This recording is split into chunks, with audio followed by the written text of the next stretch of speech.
All right, good morning, everyone. This is the second session of the Emerald Ash Borer University in fall of 2025. My name is Bob Bruner. I am the exotic forest pest educator with the Department of Entomology at Purdue University. And today we will be hosting Lenny Farlee, Purdue forester, who I work with at Purdue University.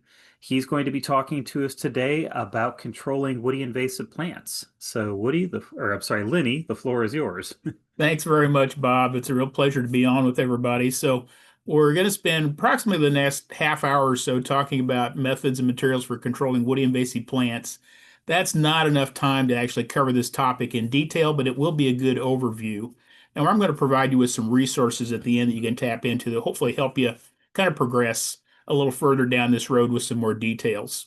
So, just to set the stage, and I think many of you folks are obviously aware of this, invasive species are exotic or introduced species that have the potential to cause either economic, environmental, or even human health harm in the landscape. And so we are very interested in making sure we effectively control these because of all the difficulties, damage, and loss that they create on the landscape. And so I'm going to talk about kind of some big picture issues here to start with, and that is planning and taking more of a strategic look at this problem. And so we do want to make sure we have a plan, and we're not just going out and willy-nilly trying to do a little bit of work at a time, but we are approaching this with strategy and using effective tactics that will help us kind of get a bit of a lead on these problems because they are big, continuous issues on the landscape that we're going to continue to deal with. And if we're not careful, we can kind of lose energy and resources to tackle these problems. So we've got to be very strategic in our approaches. So one of the first things is to actually ID the problems you've got, obviously. So what are the invasive species on the landscape? What's their current condition, population, size? And that will help us make some plans in terms of how to tackle this control issue. The other thing I really encourage people to do is to look at prioritizing work areas. And so this is oftentimes for properties in particular that have not been maintained over time and have had large invasive species infestations. It can look to be an almost overwhelming task. So it's a good idea to really plan ahead of what areas you're going to tackle first. And I oftentimes encourage people to start with the least infested areas because we get the most biological bang for our effort in those locations. These areas have been damaged the least. It's going to be the easiest place to kind of start getting invasives under control. And we also get some psychological benefits from seeing these areas get back into better shape. And then gradually moving to the more infested areas that are going to be harder to work on, have had more biological damage, and are going to take a little bit more effort and time to get to. I will say that I'm going to give a caveat there. One of the things I think is really important to do is to do practices that slow the spread of invasive species, and that is controlling seed producers. And so those species that are already producing seed, I really try to prioritize because that's a source of additional infestations. So look for those as well. If they're already producing seed, at the very least, cut them down and then you've got an opportunity to maybe come back and control them later, but do some control to make sure that seed production does not continue. And obviously, we also have to think about where these infestations start. And in many cases, they're starting in places where there's disturbance or a fair amount of available light, even though some of these species are pretty shade tolerant. And then the timing of our work oftentimes really matters in terms of its effectiveness. And we'll go into some of those resources as well. What kind of equipment and supplies are you going to need to effectively do the work that you're looking to do? Do you really need some advice and assistance because maybe you don't have a lot of expertise in this area? So where do you go for that? And then the Indiana Invasive Plant Advisory Committee for the Indiana Invasive Species Council has developed a list of invasive best management practices. And so that's a good place to go to think about in a more strategic way, how do we tackle this big issue? And then, as we all know, if we've done work in this area, it's a commitment. And so, invasive species done today is work that we're going to have to go back and check next year and next year and next year. Because even when we get an invasive species infestation under control, we oftentimes have this issue of reinvasion from other locales that have not done the work of invasive species control. And a lot of this starts with prevention and monitoring of areas that have not so far been infested by invasive species. And one of the biggest issues we deal with is invasive plants can still be purchased for landscaping, wildlife habitat, and a variety of other purposes. Obviously, we don't want to be doing that. We certainly don't need to be adding additional sources of invasion on the landscape. And then be aware of invasion sources. So, nearby seed sources, obviously, on properties that you don't control, that's going to be an issue, but also transported seed sources. So, thinking about your equipment, about planting stock, even about your boots and shoes, making sure that we're practicing good sanitation so that we're not moving invasive species, seeds, or other plant material around the landscape unknowingly. And so lots of things to consider in terms of making sure that we're not part of the problem in terms of moving invasive species and introducing them to new locations. And then I do encourage folks to monitor areas that provide places for easy invasion. And so oftentimes it's habitat edges where we've got additional sunlight, in particular areas that get some regular disturbance or have been disturbed, and open ground areas that are easily invaded by a variety of plants, including invasive species. And a really good practice to do and use is to report new invasions that you see because we've got many groups that are actively working on trying to do good prevention and management and even rapid response to new invasions of perhaps a new invasive species that's not established on the landscape in a big way. And a good place to do that is the EDD Maps website and apps. And so those are great tools you can utilize to learn what invasives are, get some ID help, and then also report invasives that you find. And the importance of doing early monitoring and early reporting is really demonstrated by this graph. And so if we look at on the left-hand side, the number of acres infested, the bottom is time progressing, and on the right is control costs.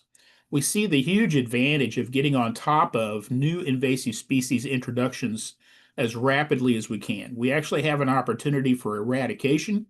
We're going to keep our costs pretty low. We've got minimal biological damage to our sites.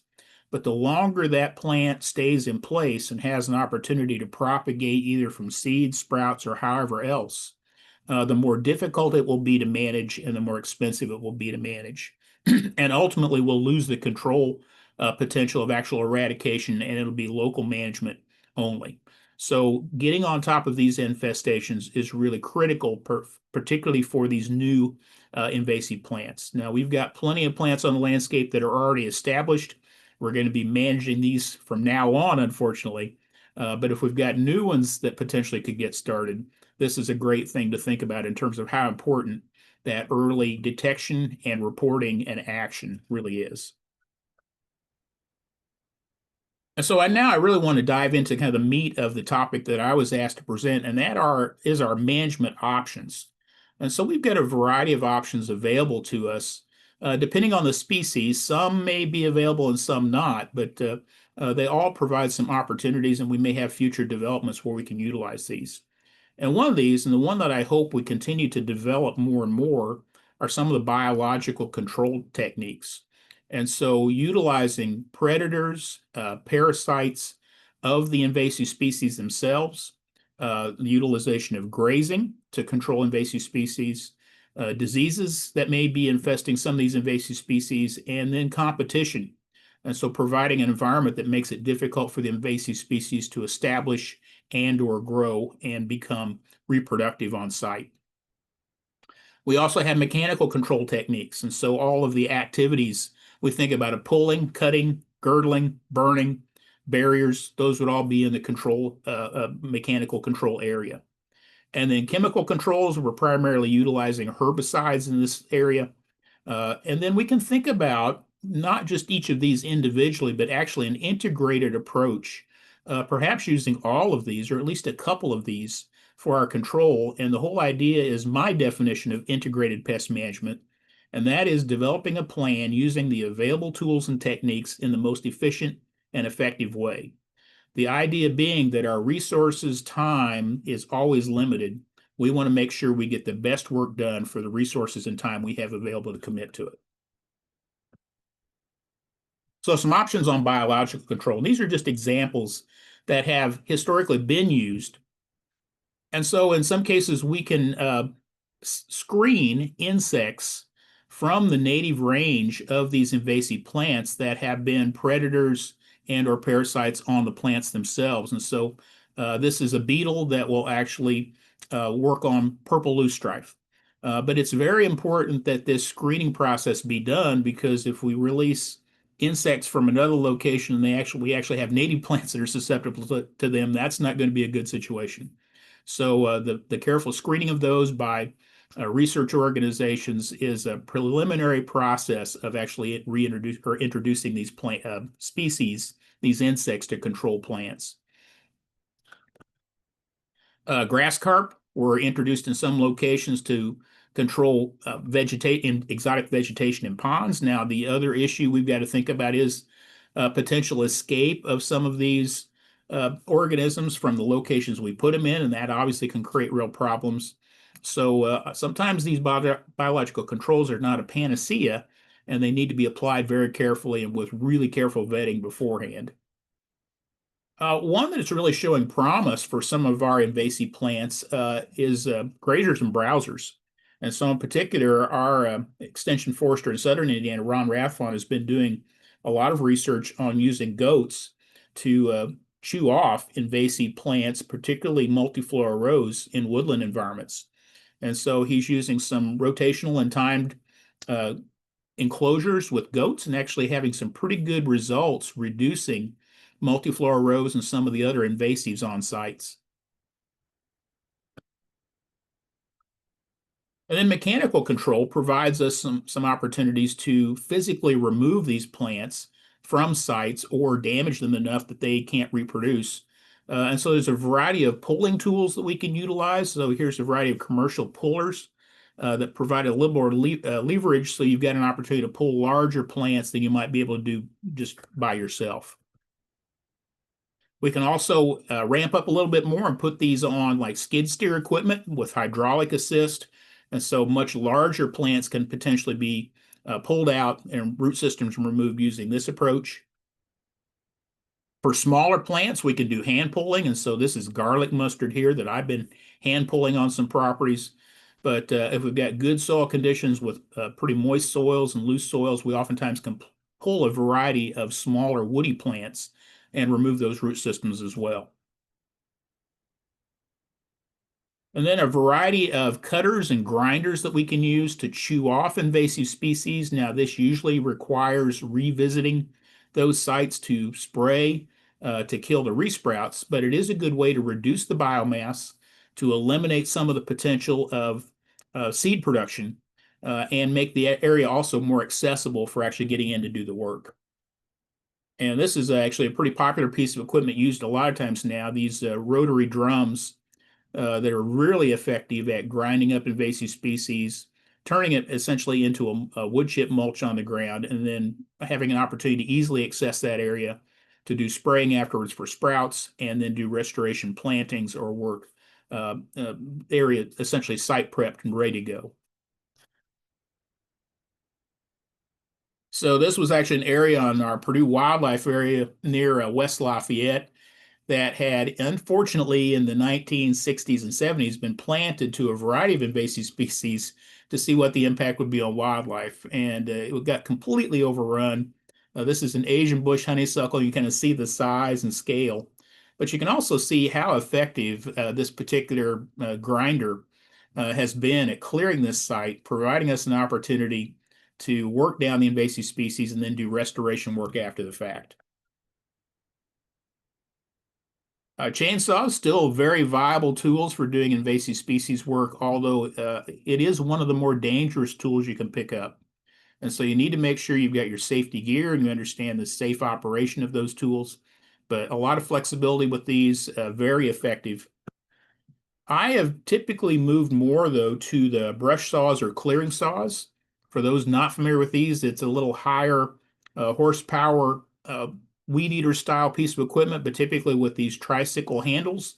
You also have an over the shoulders harness that hooks the piece of equipment to you. And so essentially, you can fall down with this and still not get the cutter head into you. So it's a very safe piece of equipment to utilize as compared to chainsaws. I'm also able to stand up rather than bending down to do my cutting. That gives me a little bit longer work day in most cases. And these are put together by a variety of manufacturers, and they're very effective at cutting brush, vines, a variety of woody material. And I'm typically using the cutter heads that have chainsaw teeth mounted because they're relatively easy to sharpen. And then I oftentimes am carrying a variety of hand tools depending on the type of cutting I'm doing. And so if I'm doing girdling or a hack and squirt, a little hatchet with a good quality blade and a handle, I can either use one or two hands as kind of my go-to. For cutting smaller diameter brush and shrubs, and also occasionally some vines, I really like this hooked uh, a piece of equipment here. It's got a really nice sweet spot and does a great job of cutting shrubs and vines. These fold-up saws are excellent for sticking in a pocket and have a lot of utility. You can cut some pretty large diameter material or sometimes some vines that aren't easy to cut because they swing so much. And then a machete also works pretty well for a variety of techniques. One of the things I would say is some of the manufacturers are pretty good about putting bright colors on their tools. For those that aren't, either get some tape or some flagging and put something bright on there, because sometimes when you lay it down and it doesn't have bright colors, it can kind of disappear in the woodlands. More and more, we're also looking at prescribed fire as a potential tool we could utilize to knock back invasive species, take some of the top size down, reduce some of the biomass, and then making it easier for us to come back in and do follow-up control, oftentimes with herbicides. Now, obviously, once again, you need training uh, to safely and effectively do prescribed burning on the landscape, but that training is also more and more available, and there's more and more folks with expertise in this area. So it certainly is a tool you can consider for doing some invasive species control work. And it's oftentimes one tool that's combined with several others that helps us do effective control. And then we go to chemical control. And obviously, this is using a variety of herbicides and a variety of different applications to control invasive species. And this, for many organizations and individuals, is one of the go-tos because it tends to be pretty efficient and effective. Obviously, you're purchasing materials here, but we get good efficacy if they're applied at the right times in the right fashions. And there's a variety of application techniques. And so we can do cut surface applications where we cut the shrub or tree off and then spray the stump. We can do foliar applications. And we can even do larger scale equipment applications with foliar, covering large areas and in rough terrain, potentially, depending on the equipment you have available. Another application technique that has some good utility and can actually tackle some pretty difficult invasive species is the basal bark application. And this uses an oil-based herbicide, a triclopyr ester, in an oil carrier. And that oil carrier can be commercially available basal oil, fuel oil, kerosene, or diesel, according to the label on the herbicide itself. And we're typically mixing it 15 to 20% herbicide and the balance oil. And this then is sprayed on the lower 15 to 18 inches of the stem of the tree and or shrub that you're looking to control. And the carrier oil actually allows that herbicide to be soaked into the plant and provides a chemical girdling treatment. And one of the big benefits of this approach is some of the species that we deal with, and particularly tree of heaven, if we do a girdling cut or cut the stems off, we get a really strong root sprouting response, even when we apply herbicide to those cut surfaces. But when you use basal bark applications, this seems to really short circuit much of that root sprouting response we see with tree of heaven. So it's an excellent control technique for medium to smaller size tree of heaven stems. One thing I would say about this application is it's important to recognize the impact of temperature on this application. And so we found that in temperatures above 80, 85 degrees, we can get volatilization of this chemical oil mix. And it actually volatilizes off of our applied stems and forms a bit of a herbicide haze in the understory. It can again damage non-target plants. And so we typically don't recommend the use of this particular approach when temperatures are going to be pretty high, above 80 or 85 degrees. And so here's an application on some autumn olive stems, and it does work really effectively on some of these smooth bark stems in particular. And so with herbicides, we've got to think about our application approach. So there's a variety of ways with handheld tools we can do this. I'm a big fan of the backpack sprayer on the right because of its capacity to hold quite a bit of material, and it's really excellent for spot foliar applications, but could be used for cut surface applications too if you've got a lot of work to do that day. I tend to lean toward the handheld squirt bottles or spray bottles for a lot of my cut surface applications, since I'm also holding a cutting tool at the same time. And I'll have a little pouch or holster on the side of my belt that'll hold my spray bottle and or tool when I'm alternating back and forth. And you can use either just finger trigger squirt bottles or pressurized bottles. I have a tendency to use my herbicide mix that has oil in it in my cheaper sprayer bottles because that oil can be pretty hard on some of the seals in sprayers. So that's one thing to consider. But we've already talked about this, and this is actually an important point, is that combining methods like mechanical and chemical controls is often a really effective approach and may give us the best long-term results. And so we've got these individual treatments that we can do, individual approaches, but if we put those together, we oftentimes get better long-term results through the combinations. And so some examples of that are cutting and treating stumps with herbicides. So we've used a mechanical and chemical approach there. We could cut and stumps and then wait till the next growing season and come back and do foliar sprays of the sprouts that come up from those stumps. And sometimes logistically, I find that to work better if I'm working by myself. And so I'll use my brush saw to cut off a bunch of invasive shrubs like Asian bush honeysuckle, recognizing that if I stop to squirt, I'm actually maybe spending more time than I would if I was just going to go through and cut everything. And then I will come back the next season with my backpack sprayer and spray the sprouts that have come up from those stumps. And I think in some cases that actually, in terms of overall time and effort, is a little more efficient approach. The other thing is, and anybody that's done this work realizes it, in that woodland environment, you can't always find those cut stumps you created, particularly for smaller diameter materials. So we're going to miss some no matter what. So you're going to be coming back to do some foliar sprays on sprouts anyway. So that was one of my ideas in terms of using that approach. And then we can also do the girdling or hack and squirt treatments on the stems of larger diameter trees and actually spray herbicide into those. And then one technique I heard about used for winter creeper is actually using a weed eater or a brush saw to cut the foliage and damage the foliage. And that kind of compromises that really waxy coating on the leaves, and then come back in with a foliar herbicide treatment. So here's an example of our cut surface herbicide application. So we're obviously going to cut the stem off, and then we're going to apply herbicide to the very outside edge of that cut surface, because that's where the cambium and the sapwood is, where we've got the living tissue. And so that's our real active zone in terms of biological activity of the herbicide. Now, for smaller diameter stems, sometimes it's simpler just to squirt the whole surface with herbicide, and that's perfectly fine as well. But the main activity point is right inside the bark.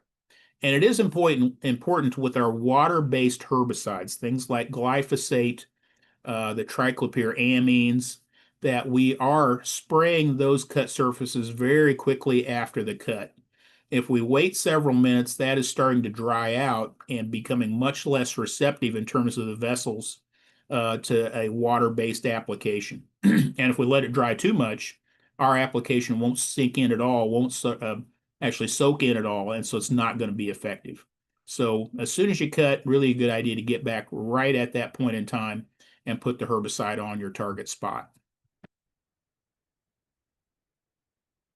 With larger diameter material, oftentimes a really good option is girdling or frilling cuts. And you may ask, well, why don't you just drop the trees? And there's actually some good reasons for girdling as opposed to felling. And so, number one, felling is inherently dangerous for you. And so, if you're putting a tree on the ground, there's all kinds of things that can happen in terms of accidents in felling, branches shaking out, branches flying back. And so, it's inherently a dangerous type of work to do. And so, if it can be avoided, that's not a bad thing. The other thing is, I kind of like to see dead trees left standing where they don't present a risk to property or people because they provide pretty good wildlife habitat elements. So that standing dead wood is actually good for a lot of wildlife species. And so the prevention of damage to other trees in the felling process can also be an advantage of leaving those trees standing. So girdling can be done with a single girdle, and we're typically going about 3/4 of an inch or an inch into the tree. We want to go through the bark, through the cambium, into the sapwood. And if there's any injury points on the tree where it's got callus material, we actually may want to plunge our saw in a little bit because we can actually get curling back of the live tissue underneath those locations, and it can actually leave a spot if we don't get through that could keep the tree alive. So we're going to do the girdling cut, apply herbicide in that cut to help kill that tissue and prevent it from gapping over. If you don't want to use herbicide, for some trees, the double girdling can be pretty effective. And so we're going to do 2 girdling cuts, one on top of the other, usually 4 to 6 inches apart. And for many of the trees that have what we call ring porous wood, thinking about things like elm and oaks, some of those species, quite effective. I found it's sometimes not quite as effective for species like black gum, sugar maple, beech. It can work, but it's not always completely reliable. But if you're really not wanting to use herbicide, it certainly is an option. And then if you don't want to use a chainsaw, we can actually do the frilling. And so this is where we're taking a hatchet or other cutting tool and cutting 45-degree angles all the way around the diameter of the stem and then squirting herbicide in there. And then once again, if you don't want to use herbicide, rather than just cutting that frill, we're going to actually cut out a band about 2 to 3 inches wide at least, where we're taking out the bark, the cambium, and some of the sapwood. Another approach we can use that requires a little less cutting, and once again is also pretty effective with Tree of Heaven short-circuiting that sprouting response that it has, is called injection and/or hack and squirt. And here we're taking a cutting tool, and actually a shingle hatchet is a pretty effective tool, as you see in this photo, about a 1.5 to 2 inch blade. And we're making an angled cut into the tree for every inch of diameter that it is. And we're going all the way around the circumference of the tree. So every inch of diameter gets a cut, but we're leaving a gap between the cuts. And so the tree, in particular Tree of Heaven, doesn't do this sprouting response. And I think partly because it doesn't think it's been harmed that much.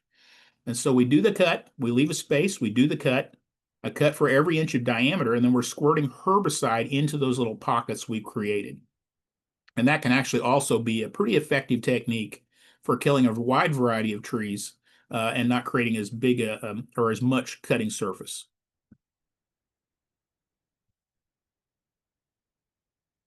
And we mentioned earlier the opportunity to go through and either use mechanical equipment or hand cutters like a brush saw or chainsaw to cut off all the stems, make sure they're not producing seed, get that biomass on the ground, and then the next season, once they've resprouted, we can come back in and do a foliar application of our selected herbicide to control those plants through taking off the tops and also getting herbicide into the root system to kill the root systems. And we found this to be a very effective technique that works really nicely and is very time efficient. And I know some folks have used actually mist blowers to blow herbicide for foliar treatments into really dense stands of invasive species. And this actually points to the importance of thinking about personal protective equipment and your application techniques. And your first job, obviously, is to read the label of the pesticide you're using and seeing what the requirements for personal protective gear and applications are. And so that is job number one, to make sure, number one, you're following the law because the label is the law. And number two, you're protecting yourself and the environment with these applications. And so I consider the personal protective equipment listed on the label as the absolute minimum. You may want to think about your personal risks and exposures and up that a little bit. And so perhaps it doesn't require you to wear eye protection or face protection. You may decide that's not a bad idea. Perhaps it doesn't require you to wear herbicide resistant clothing or gloves, but that may still be a pretty good idea. So consider that label kind of the minimum, and then think about your exposure risks, and you may want to up that a little bit as well. So let's talk a little bit about some of the herbicides we have available to us to use and how we can utilize them. So glyphosate is one that's been around quite a long time, and it has actually several good uses for invasive species control. Goes under a variety of trade names. The active ingredient is glyphosate. Foliar, I am typically mixing glyphosate concentrate, and I usually am getting the 41% concentrate mix at 2 to 4% concentrate with water. But water quality is an important issue with glyphosate. If you have hard water where you are, and I know we certainly do here in Indiana, the ions in that hard water combined with glyphosate and make it much less effective. And so I typically will add ammonium sulfate, and this comes in a granule, spray grade ammonium sulfate, easily obtainable at the farm stores. I add that to my water before I'm actually adding my glyphosate. And that conditions my water and will make my glyphosate much more effective. And then I'm also oftentimes adding some additional surfactant. And for things like Asian bush honeysuckle, I'll add a little bit of non-ionic surfactant. If I've got something with a waxy leaf, I might be adding a surfactant like methylated seed oil, which is also a penetrant, and some dyes, so I can see where my applications are happening and see also if I'm getting any of this material on myself or my equipment. And so that 2 to 4% is sprayed when the plants are actively growing. We can also use glyphosate as a cut surface treatment. This is effective on freshly cut surfaces since it's a water-based herbicide. And you can apply it as the concentrate straight or diluted with up to 50% water. I'm usually diluting with anywhere from 25 to 50% water. And this treatment must be on freshly cut surfaces. I find it most effective during the growing season, but you can sneak it into late fall and winter and still be effective. But be careful about early spring applications with species that run a lot of sap, because it will just flush your herbicide out of your cut. Triclopyr is another family of herbicides that's being used quite commonly now in forestry and invasive species control. Goes under a variety of trade names, Garlon and or Triclopyr 3A and 4, Vastland, Pathfinder 2. So the 3A and Vastland is used for girdling, frilling, and cut stump treatments, and for foliar applications. And it's the amine and or water-based formulation of this herbicide. For cut stump and girdle frill cut, it's either used undiluted as a concentrate or 1-to-1 with water. And then you can follow the labels based on the formula you've got for foliar applications. The Garlon or Triclopyr 4 or Pathfinder is the ester formulation. This is the one we use for basal bark applications, but it can also be mixed with a mixture of oil and water for foliar applications. But once again, be careful about high temperature applications for basal bark, because we have seen volatilization. Some I'll mention briefly, but these are really kind of expert level materials because of the potential to do non-target plant harm. So metsulfuron methyl, trade name Escort, it's effective on multiflora rose and several other woody invasives with foliar applications, but you can see very low concentrations per gallon of water and for applications. We have had problems in the past on some sites, particularly gravelly sites, where we've killed some overstory trees trying to take care of invasive shrubs. And so I would tell you that this is one that you really need to use caution with on rate of application. If we got heavy infestations, that's really easy to start getting too much material on site. So very effective, but a lot of caution needed. Similar cautions for imazapyr. There's a variety of formulations with a variety of percent active ingredients. So you need to be taking a look at the labels for the formulations you may use. Very effective herbicide used at pretty low concentrations, can be used in a variety of different ways, foliar and cut stump, cut surface applications. But be very careful. We've also seen plant damage and movement of this particular herbicide. So caution is required. And then aminopyralid or milestone. This is a herbicide I haven't had a lot of personal experience with, but is very effective on legumes.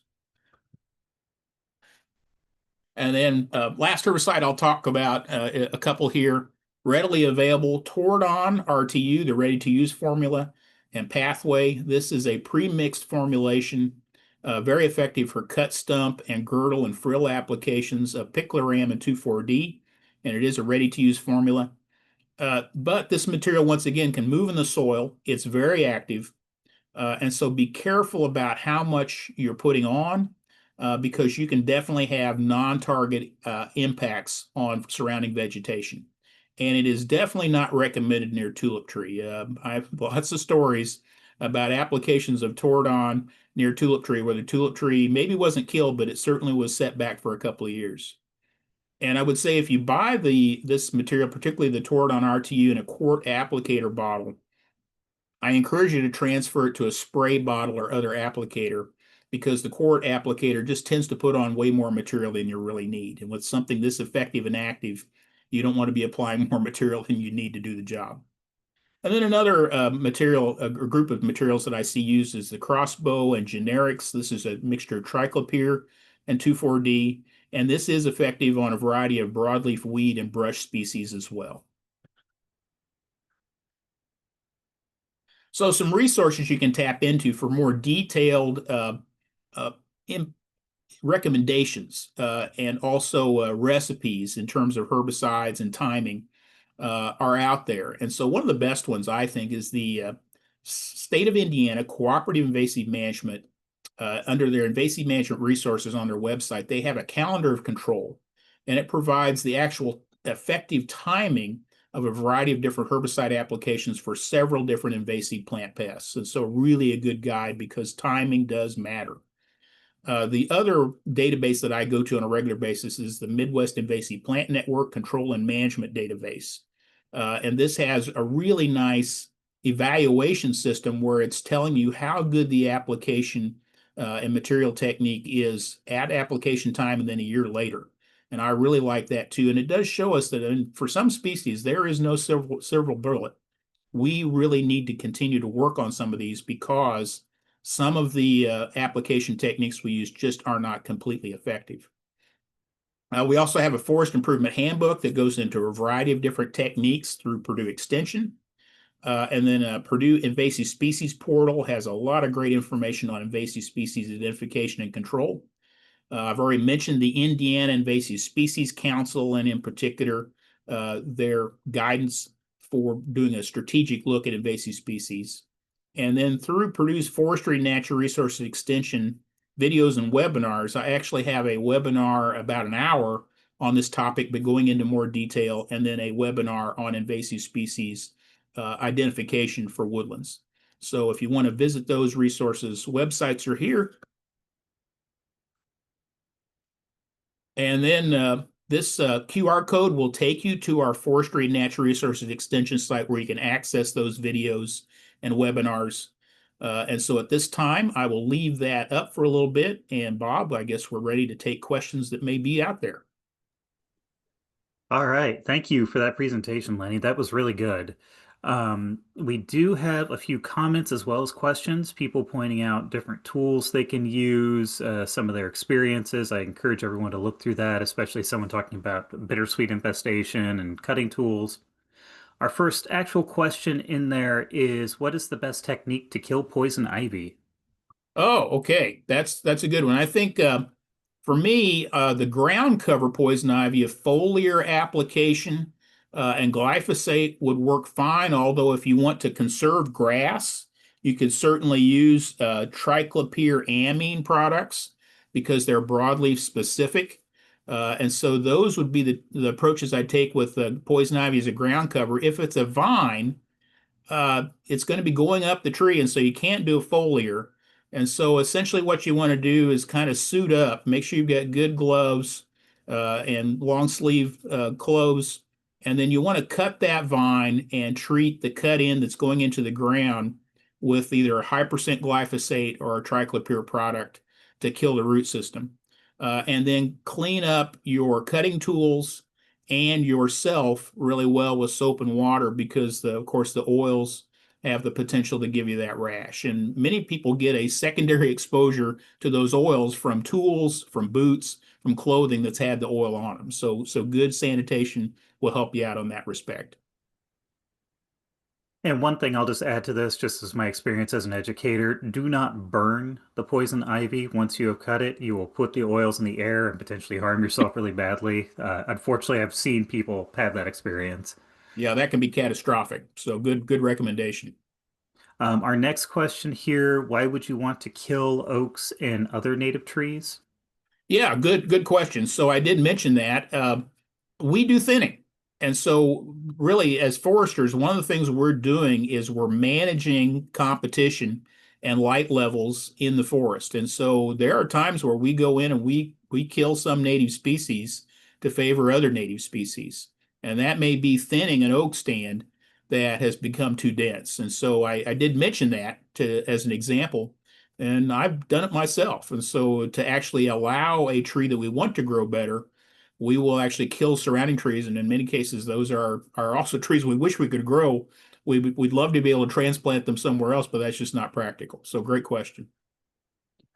Let's see. Our next question is not sure if true, but I was told that Roundup no longer contains glyphosate, but only triclopyr. You need to look at their labels on Roundup now. They have taken that trade name and turned it into a whole family of different materials. And so once again, go to the label and see what the active ingredient is.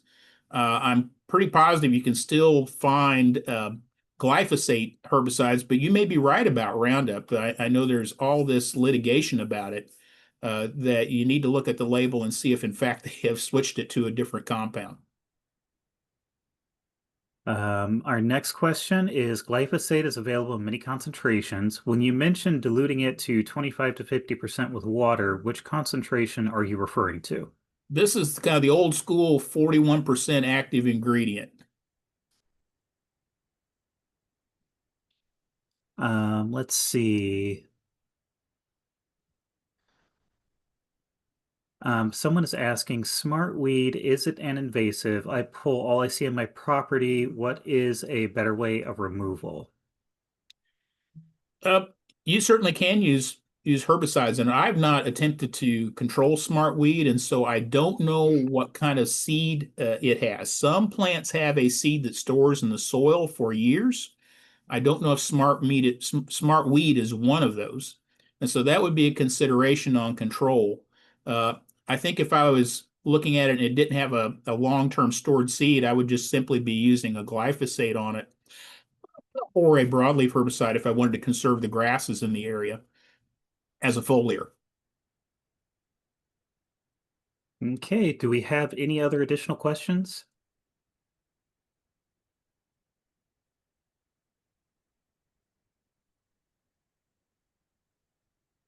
Right, I am not seeing any pop up. I'm guessing nobody's probably frantically typing at the moment. Oh, somebody's asking for recommendations. Let's see what they got. Okay. Russian olive. Yeah, so I've had a little more experience with autumn olive than I have Russian olive, but I'm going to assume they're fairly similar. And I've found that foliar applications of glyphosate are pretty ineffective. And so I am going to mostly basal bark and cut surface treatments. And so I'm either cutting the plant off and treating the stump with and actually you can use high percent glyphosate on those applications or a triclopyr product, or a basal bark application with our triclopyr amine and oil. And the nice thing about those is it does do a pretty good job of penetrating the bark on those species. So I think either of those would be good options. All right. Thank you very much. I'm going to say at this point, why don't we go ahead and end for today? Lenny, thank you very much for sharing all of your knowledge and experience with us. And folks, if you have additional questions, please feel free to send them to me and I can make sure I get them to Lenny to get answered. Other than that, thank you, everybody. And we will see you at the next one. The next one will be covering Elm Zigzag Sawfly.